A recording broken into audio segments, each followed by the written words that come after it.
Another day, another dollar. Today is Tuesday, day 2 of working from home due to the coronavirus outbreak. So apologies in advance in case you hear a crying baby or a barking dog. Without further ado, let's jump right into things. Kicking things off with number 1, markets on Wall Street bracing for another volatile session ahead. The VIX Volatility Index, also known as Wall Street's fear gauge, ended Monday's session at its all-time closing high, levels last seen during the peak of the 2008 financial crisis. With the VIX at these levels, we're likely to continue to see 1,000 point, 1,500 point, 2,000 point daily swings. So that could be the new norm on Wall Street, something perhaps we should get used to. I continue to expect wild trading ranges as long as the coronavirus outbreak remains the dominant theme in financial markets. We're likely to see the panic subside only when we get indications that coronavirus cases in the U.S. and in the world, for that matter, start to top out. On to number 2, staying with the volatility theme, futures on Wall Street have been all over the place in a wild overnight session. Contracts on the S&P 500 and NASDAQ at one point were both indicated daily limit up, rising around 4%. However, indices have since given back most of their gains. We see Dow futures now pointing to a gain of about 200 points or 1%.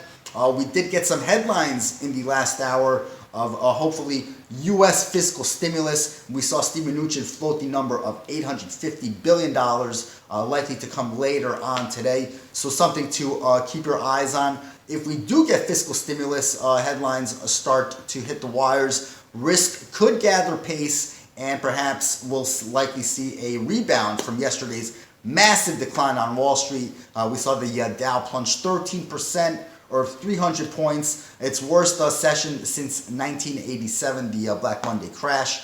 So overall, another interesting roller coaster session ahead on Wall Street. On to number 3. Coronavirus news headlines will continue to remain the main driver of sentiment in financial markets. The crisis is showing no signs of slowing down. Global cases have now surpassed 185,000, with the global death toll at more than 7,000. So really we see more and more cases in the US and in Europe. More governments around the world start to take drastic measures to contain the spread of the virus. We saw President Trump on Monday urge Americans to go on with social distancing, not leaving the house for anything which isn't considered urgent.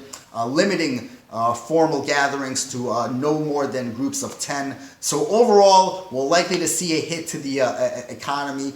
Markets are trying to price in just how much of damage we're likely to expect from this. On to number 4, on the earnings front. While earnings have been on the back burner in recent weeks, we do get results from FedEx, which could be of interest to market participants. I'll be keeping an eye on those numbers, which are due after the close. FedEx is considered a global economic bellwether. Perhaps it has something to reveal over the health of the global economy and the impact of coronavirus outbreak on global shipping. So keep an eye on those numbers. FedEx stock is down 35% over the past, or so far this year, underperforming the S&P 500's 21% decline. So we'll see if there's more ugliness in that report that could spark further losses.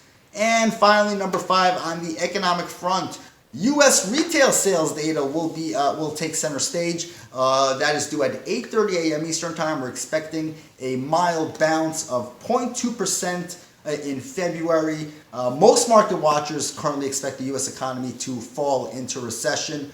The question is when and just how bad of a recession is on the horizon.